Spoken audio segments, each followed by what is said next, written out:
What it do, YouTube? What it do, gang? It's your boy Newski XD back with another vid. And today, as you can see, we got something just a little different. You feel me? We got a reaction video. Now, I tried. I'm telling y'all, I promise. I tried letting y'all know I'm doing reaction vids now. You feel me? I tried, I promise. But the video just won't upload it. I don't know why. YouTube, you need to patch that, update, do something. Bruh, it took me like 2 weeks just to get the last 2 vids out. You feel me? And I was like, boy, I ain't dropped in a long time. So when I don't drop, I'ma just do reactions and see, you know what I'm saying, how that go. If y'all need, you know what I'm saying, y'all want to send me any type of reaction, Twitter right there, you know what I'm saying, hit me up, let me know what vids y'all want me to react to, you know what I'm saying.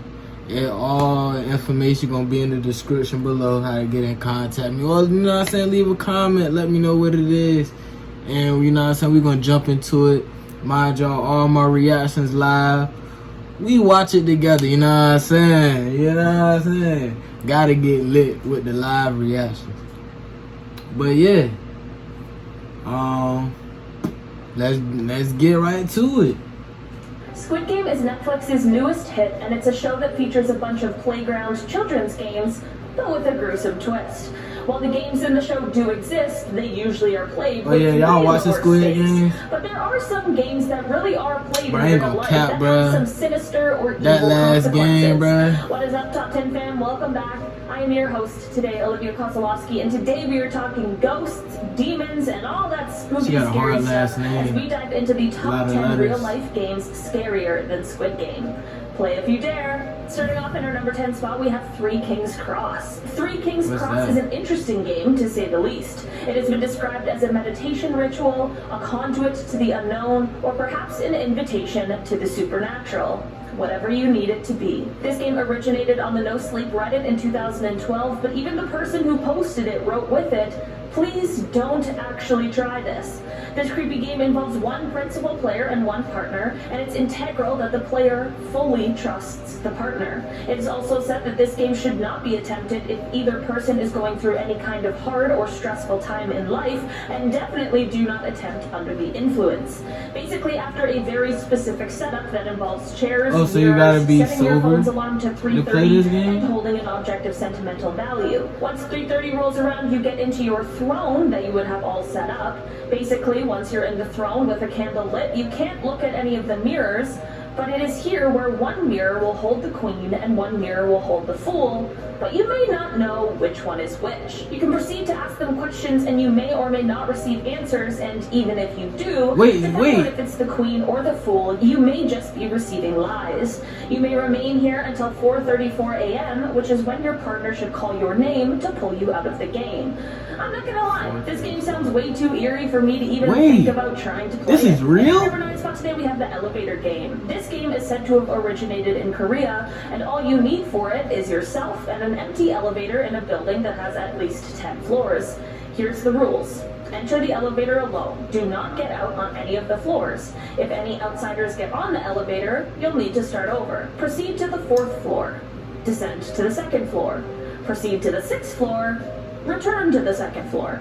Ascend to the 10th floor, return to the 5th floor. Here on the 5th floor is when people start experiencing strange things. Once on the 5th floor, people usually say is when they begin encountering a young woman. It's important not to look at or interact with her. It's normal for her to try and contact or try to speak with you, but the game states to ignore her.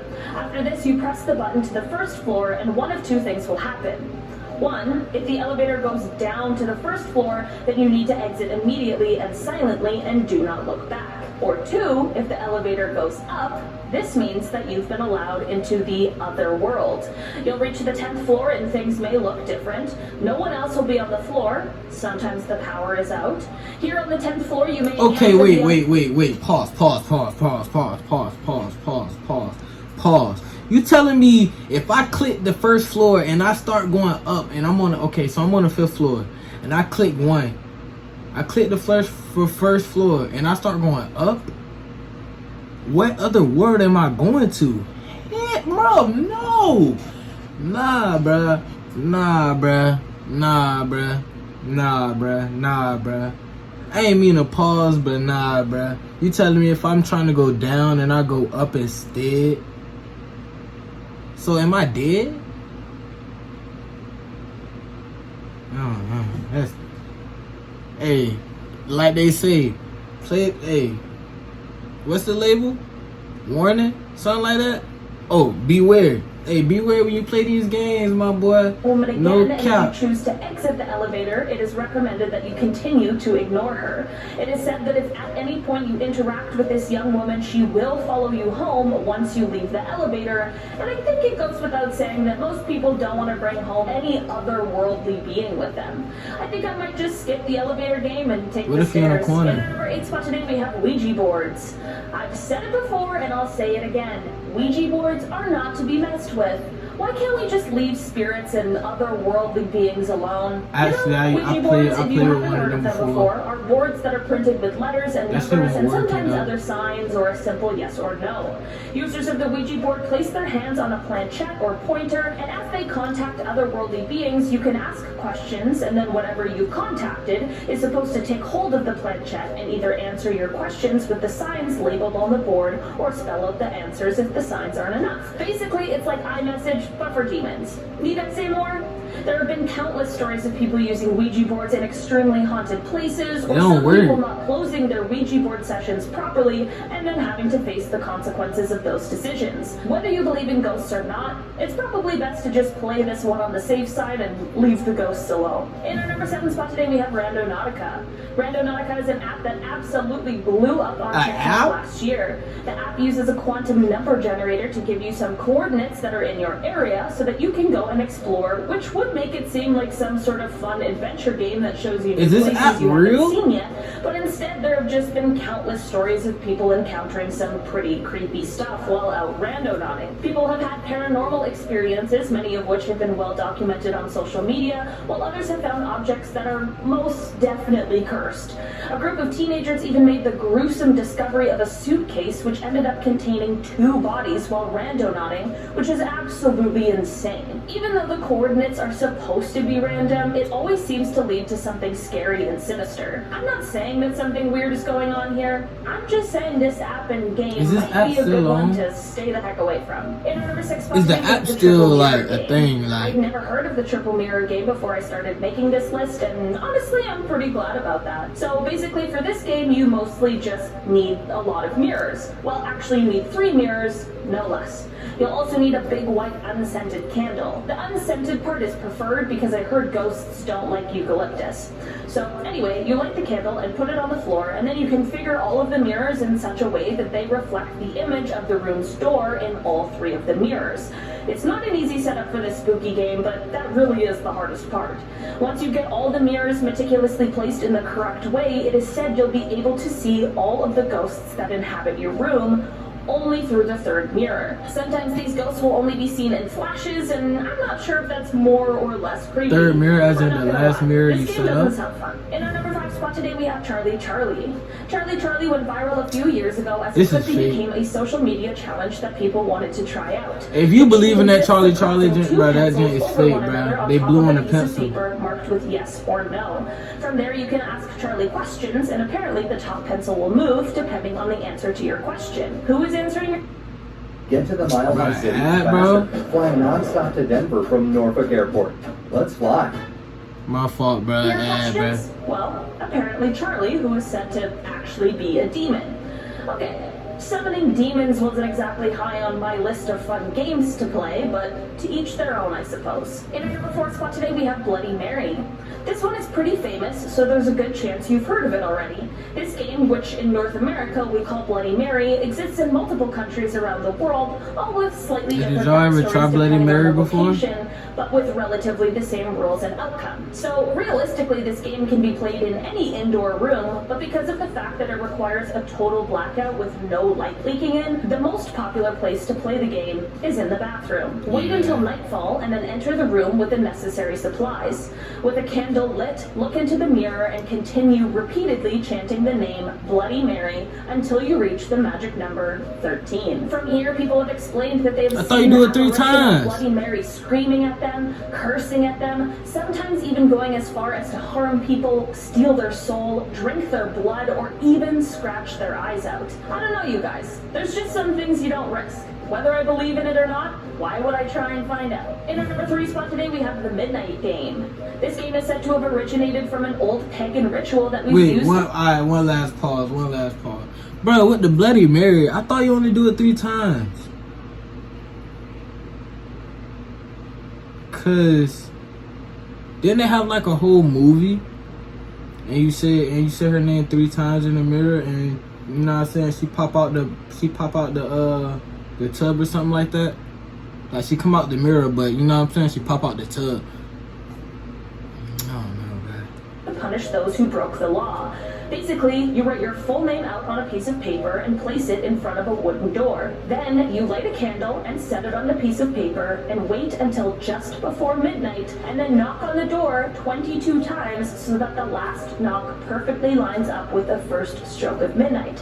If you complete this, it is said that you will have unleashed the Midnight Man. Who is the Midnight Man? Well, apparently he's some sort of supernatural creature that is now hunting you for the next 3 hours. From the time he is unleashed until 3:33 a.m., you have to walk around with your candle and try not to get caught.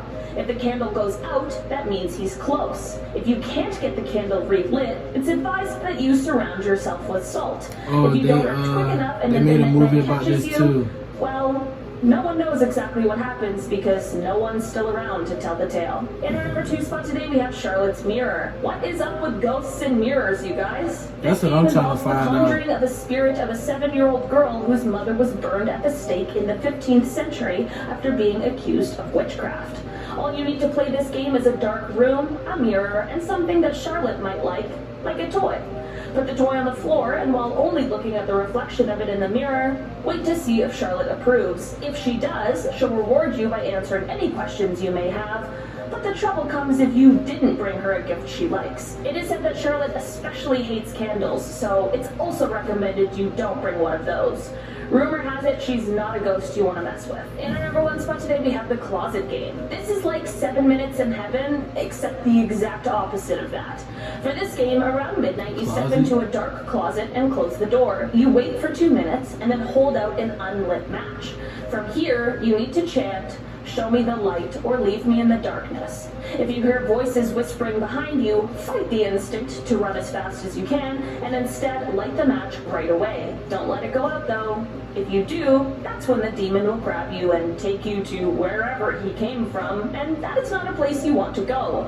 As long as the match is lit, it acts as your protection. You can listen to what the whispers have to say for as long as you like, and when you're ready, slowly, without letting the match go out, reach for the door and leave the closet. Alright guys, that has been our list for today. Thank you so much for checking it out. Let me know that... Hey man, that's crazy, cuz, hey. Bruh. What? Anyways, those was the top 10 real life games that are scarier than the Squid Games. I got a question though. If the Squid Games was like really real, I'm not saying it isn't real. You don't know what the government and all them other people got going on, but I'm just saying, if the Squid Games is real, would y'all do it? Because it looked pretty simple. To me, at least. To me.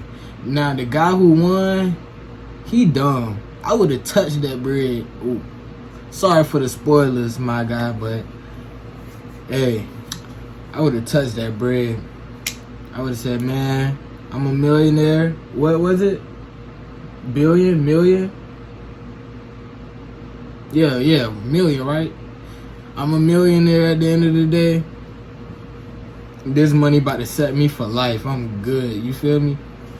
But anyway, if y'all got any more vids for me to react to, anything else y'all would like for me to see, you know what I'm saying? Try not to laugh, any of all that. Hey, send it to my Twitter, Instagram, everything gonna be in the description below. And yeah, I'm out, bruh.